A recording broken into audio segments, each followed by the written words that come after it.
The Graymere Sea Fiend, written by huntalex.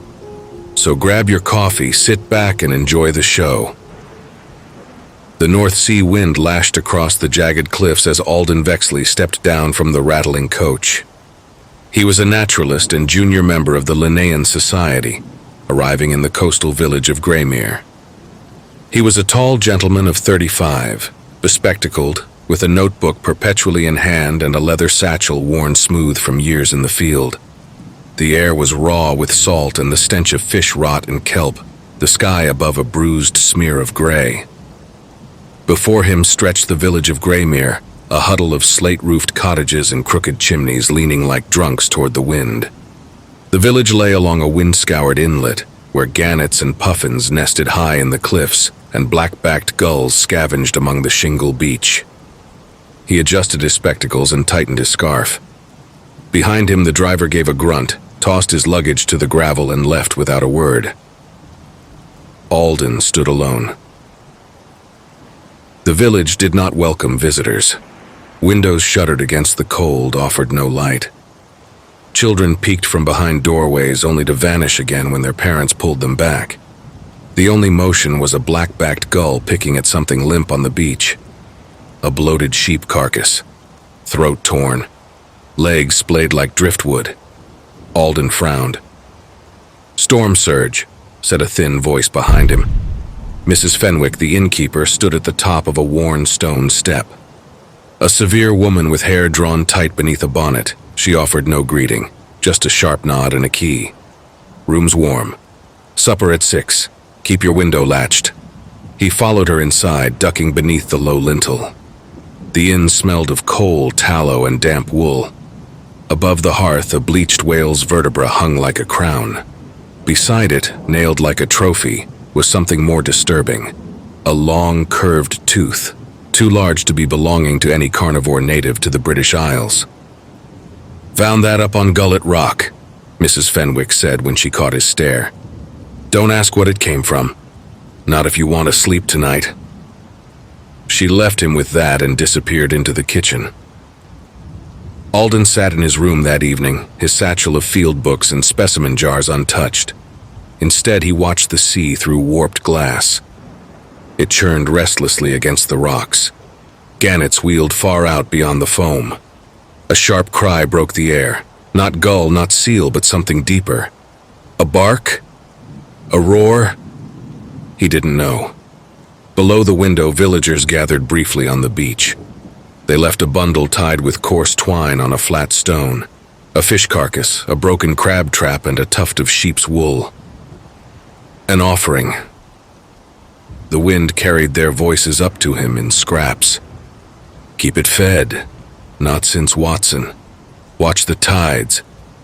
That night, Alden dreamed of wet stone, long shadows, and something watching from beneath the waves.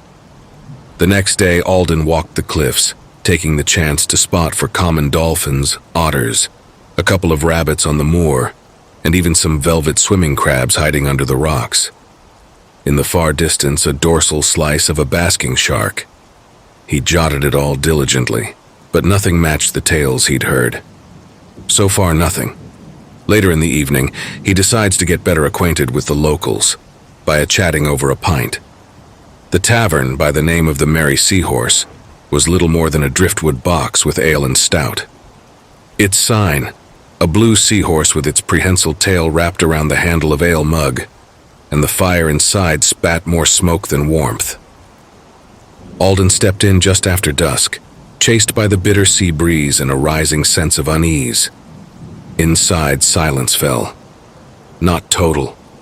Beer mugs still clinked and the hearth hissed, but the hush was thick with unspoken thought. Villagers huddled in booths, shoulders turned, eyes flicking like candlelight. Only one man met Alden's gaze. He was massive, bearded, with leather apron still dusted in ash and iron flakes. "Toller Rig," the man said gruffly. "You're the naturalist, then. The London man." Alden offered a polite smile. "I'm here on behalf of the Linnean Society. Rumors of a unique pinnip off this coast drew my attention. Might be a new species of phosid, perhaps a vagrant from the North Pole." Pardon, lad. Pinnipped? Faucid? What in God's green earth are you on about? Rig questioned, raising an eyebrow. Oh, pardon me, sir, the naturalist quickly correcting himself. As in seals. Toller leaned forward. You think the sea fiend is a bloody seal? Chuckles rippled through the tavern, not mocking but nervous. Across the room, an old woman stopped knitting mid-row. She stared at Alden with wet, milk-clouded eyes. Does a seal take a sheep? She asked softly. Alden hesitated. Well, it's possible. The local gray seal, while mostly eating seafood like sand eels, herrings, lobsters, and octopi, will occasionally prey on harbor porpoises, and even its cousin, the harbor seal. A stray lamb would be easy pickings. What about dogs? Asked another voice, younger, tense. Grown dogs? Children?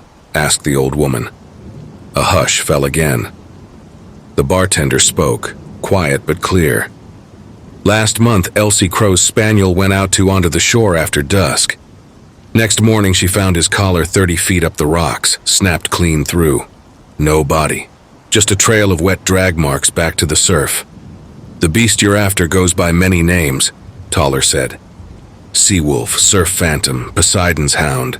But the most common name the folk refer this demon is Sea Fiend. They say this monster howls, murmured a lobster fisherman. Not like a dog or a wolf, like something drowning but angry about it. Toller grunted. There's bones in the cave they call the Black Maw.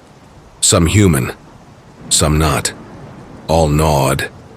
Alden scribbled notes furiously. But surely no one's ever seen. Oh, we've seen it, dear, said the old woman. Once. 1872. An old lobster fisherman by the name of Brendan O'Malley. Poor boy went fishing one night down by the coast. Said he would be back in a few hours. Later on that night, we heard him screaming bloody murder. He was found in pieces, most gnawed or pecked away by the gulls and crabs. That's when the offerings began. Livestock? Alden asked. At first. But some say the sea takes what it wants. The room turned out again. Then the wind howled low through the chimney and a child cried out from the street. Alden closed his notebook slowly. The night carried as each villager told tales of this sea fiend. One said it was a crude brought on by a sea witch who was burned on a stake. Some say it's the spirit of slain seals out for revenge, and one boy claimed the beast to be the Selkie's familiar. Closing time came, and with that, Alden wished everyone a good evening. Remember this, Mr. Vexley said in a warning tone. The sea takes what the land won't bury.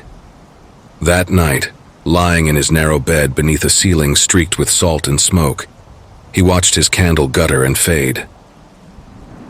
A dog wouldn't stop barking throughout the middle of the night.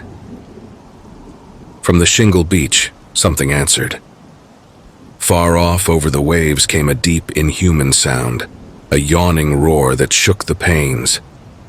The next morning came with a decent breakfast of kippers and scrambled eggs on the table waiting for him. Mrs. Fenwick laid it out with the mechanical care of someone who performed the same task for decades. She didn't speak at first, just watched him with unreadable eyes. You're quiet today, said Alden, pouring tea into a cracked porcelain cup. Some days, she said. You keep quiet so the sea doesn't hear you. Alden paused, spoon halfway to his mouth. Is that a superstition or that a threat? Mrs. Fenwick didn't smile. It's survival. He finished his meal in silence, writing notes by the window. Outside, herring gulls circled and the grass swayed like water. On the stone path beyond the yard, a young boy lingered, arms behind his back. The child crept up cautiously, face grubby, clothes too big, clearly handed down. You're the beast man? He asked, eyes wide. I study animals, yes, Alden replied, kneeling. Do you know of one? The boy nodded. It walks like this, and from behind his back he presented something to Alden. A drawing done in charcoal and red crayon. The beast. It had a long, sinewy body, 4 flippered limbs, and a canid-like face with too many teeth. Above it was scrawled in a child's block letters, "Sea Wolf." Alden took it with care. "Did you see this?" The boy only shrugged, then ran off. As he turned to show Mrs. Fenwick, she stepped forward, snatched the drawing from his hands and threw it directly into the fireplace. The flames hissed, black smoke curling up the edges of the burning paper. "That's not for remembering," she said, her voice cold. "And not for you." Alden stared at the fire, startled. He might have seen something. "This could help identify." "It's not something you identify," she snapped. "It's something you avoid. And we'd all do better if you left it be." Alden said nothing more. But in his journal that night, he copied the image from memory. Later, he walked the village again. A goat carcass had washed ashore, half-eaten, throat crushed. Children no longer played by the cliff. The gulls screamed less. The air felt heavier. And somewhere behind the chapel, a prayer bell tolled once, then stopped. The wind howled that evening, rattling the shutters of Mrs. Fenwick's cottage. Alden could not sleep. The image of the child's drawing burned behind his eyes. The beast has shape now, not just shadow, not just story. The boy had seen it. Others had too. He packed provisions before dawn. Lantern, notebook, knife, rope, and his field revolver. A last-minute addition slipped into his coat with his trembling hand. The cliffs of Graymere were swathed in fog by the time he descended, the wind briny and raw. Gulls wheeled low, their cries muted and skittish. The sea was strangely calm, too calm, as though it held its breath. He passed a rabbit warren, several bucks and does frozen as if carved in stone. One twitched its ears but didn't flee. Something had changed in the very air. Then at the far curve of the cove, beneath an arch of basalt teeth, he saw it. The black maw. Not the black maw the children whispered about. This one was lower, nearer the shore. Half-submerged, accessible only during low tide. It exhaled a slow, fetid breath of spoondrift and decay. Alden lit his lantern and stepped in. The walls closed around him like a throat. Dripping water echoed through the tunnels. The deeper he went, the more the cave widened, almost unnaturally smooth. The scent of dead fish, musk, and wet fur filled the air. He slipped twice on slick stone, nearly cracked his lantern. Then, in the heart of the dark, he found them. Bones. Hundreds. Crab-picked. Sea-bleached. Sheep skulls, vertebrae of gray and harbor seals, even antlers from a long-lost red deer. But there were human remains, too. A boot. A child's toy, waterlogged and gnawed. Fingernails scratched into stone.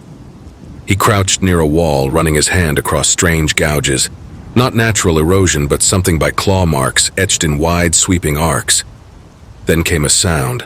A low, resonant, guttural sound, unlike anything Alden had ever heard. It rolled across the water behind him like a promise. He turned. And there it was. Emerging from the black pool at the back of the cave, massive and silent, came the Graymere Sea Fiend. It looked almost like a leopard seal, but larger, twice the size, with longer forelimbs, each ending in thick claws. Its body undulated with muscle, its slick fur a patchwork of gray and mottled white. But its head was wrong, elongated with wolfish features, a thick snout, and small, forward-facing ears. He backed away slowly, slipping on shale, heart in his throat. He whispered, trembling as if naming it could shield him. Thalassalicus obscurus, a name he made up in that moment. Dark sea wolf. God help him if it was real. The beast lunged. Alden fired once, the shot echoing like thunder. The faucet shrieked, a sound between seal and demon, and vanished into the water with a crash. He fled blindly, stumbling out into the pale morning light, his coat soaked and stinking, knees bleeding, eyes haunted.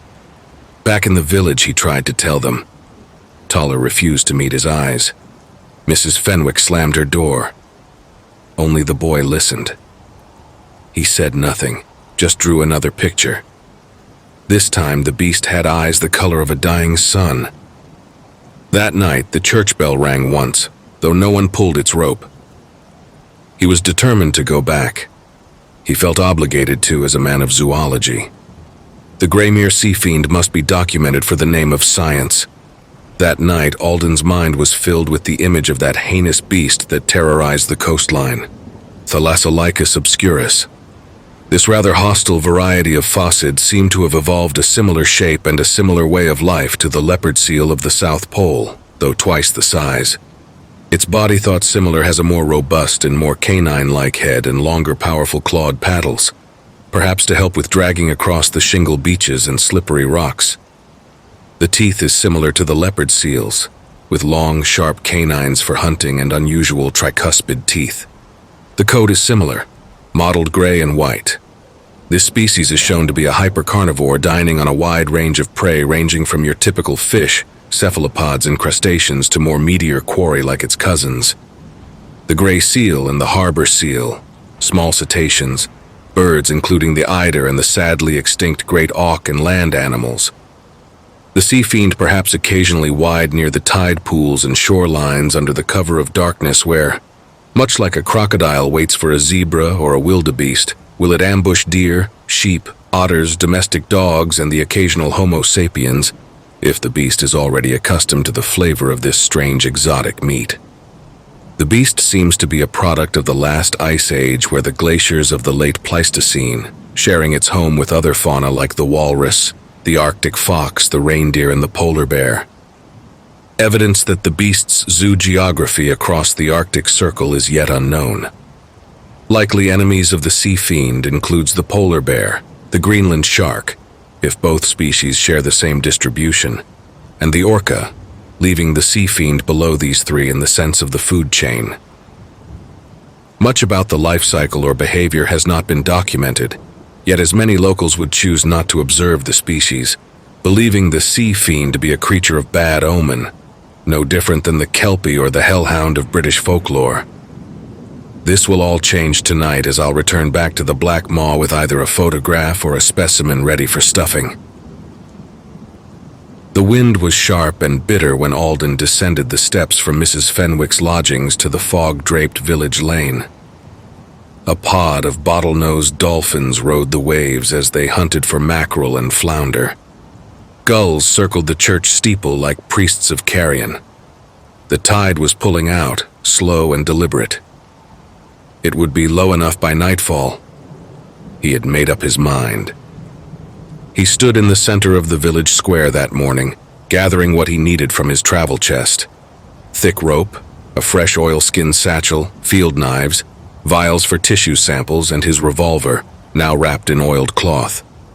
Every moment was practiced, efficient. His hands shook only once, when he folded his notes and sealed them in an envelope addressed to the Linnean Society of London, care of Professor Cyril Hadley. He left the envelope with the wide-eyed boy from before who never stopped watching him. "Wait a week," Alden said, "then post it." The boy stared at the envelope, then whispered, "It takes things that scream." Alden didn't respond. Mrs. Fenwick tried to stop him. She stood at the edge of her garden in her long woolly coat, arms crossed, lips pale. "You'll be bones," she said. "Leftovers for the dogfish, just like the rest." "Madam, I came for the name of science," Alden said. "And if I must die to bring it back to the world, I'll die with purpose. Besides, what kind of naturalist would I be if I was to walk away from this discovery?" Alden leaned forward. "This is no supernatural being, for Christ's sake. This is just a damn seal, a dumb beast motivated by instincts. It's just biology. If I could capture proof photograph a body, it would be the greatest achievement of my career. It'll put Graymere in history books." Mrs. Fenwick fixed him with a stare. "You want to bring the creature into your world? Let your kind poke and prod the sea fiend. Give it a Latin name and have its skull on a shelf?" Her eyes glistened, but she didn't cry. "Purpose is no use when you're split open and fed to the pups, you foolish man." She turned her head sharply. "Go on then. Go and claim your sea beast. But don't expect anyone to come to your rescue." A few villagers gathered quietly at the edge of the lane, their figures silhouetted against the gray wash of sea mist. No one spoke. Old Rig tugged his low cap low, while a mother clutched her child closer. From a cottage window, Mrs. Fenwick watched with crossed arms and glistening eyes, as though mourning a man not yet dead. They did not stop him. They'd seen this kind of walk before. Alden took the long way down to the cove, past collapsed dry stone walls, through hills dotted with grazing sheep and watching ravens. At the edge of the cliffs, where gannets drove like harpoons into the surf, he paused and stared out at the sea. A school of porpoises breached in the far silver, too distant to help.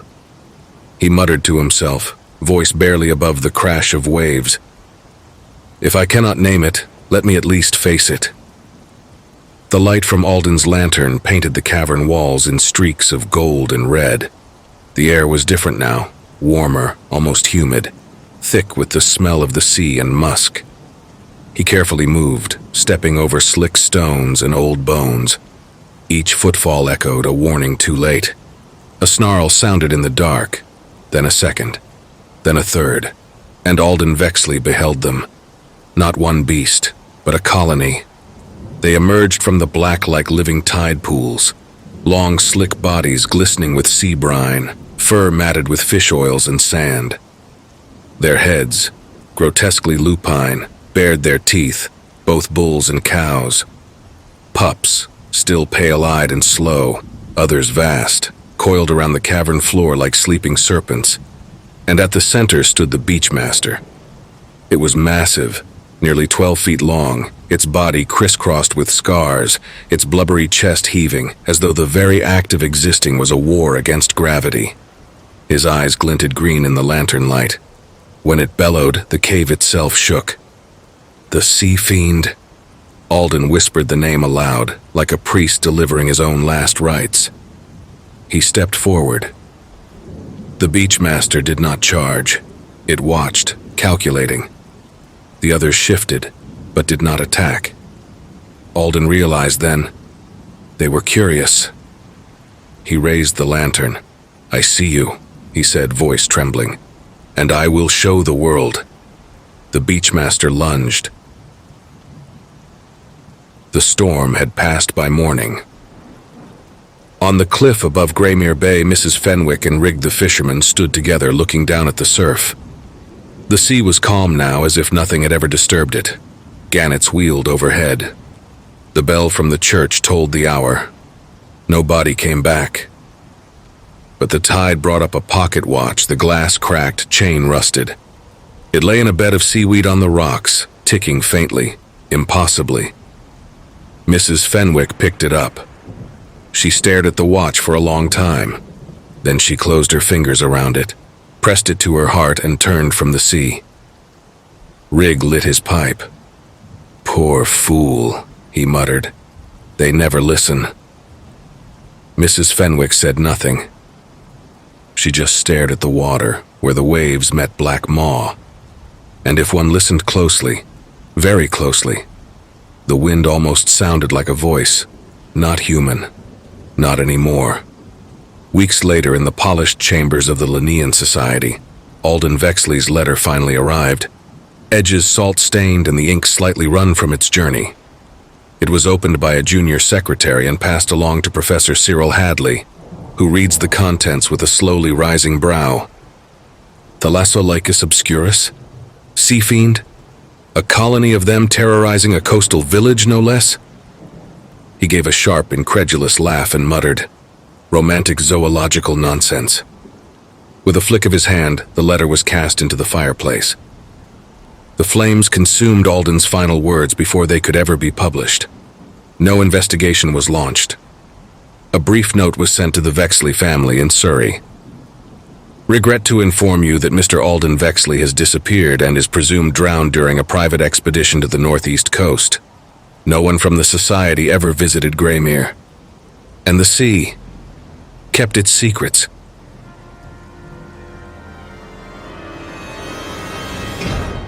Hey family. A very big thank you to Huntalex for allowing me to narrate such an awesome tale. Be sure to check out their Reddit profile for more of their awesome works. If you would like to support us and make a donation, I'd be very much appreciative. I do have PayPal and a Buy Me a Coffee account. Be sure to also check out our merch store. There are plenty of items and designs to choose from. If you enjoyed this video, then why not check out the next one? Here, on the right-hand side. You can also follow us. All my socials and all my other links are contained within the Linktree link below. Take care, everyone, and I hope you all have a wonderful and peaceful night.